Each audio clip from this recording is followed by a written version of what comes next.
Isang beses sinabihan ko talaga si Senator Amy. Sabi ko sa kanya, kung hindi kayo tumigil, huhukayin ko yung tatay ninyo, itatapon ko siya sa West Philippine Sea.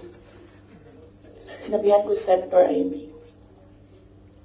One of these days, pupunta ako dun, kukunin ko yung katawan ng tatay niyo, tapon ko yan dun sa West Philippine Sea.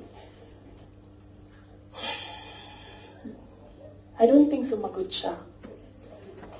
Hindi ko maalala. Nandun pa yun sa group chat. Mayroong mga nakakita. May ibang tao.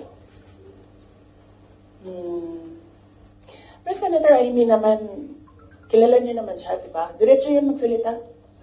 Hindi din yan, hindi siya, she's I believe, a sincere person.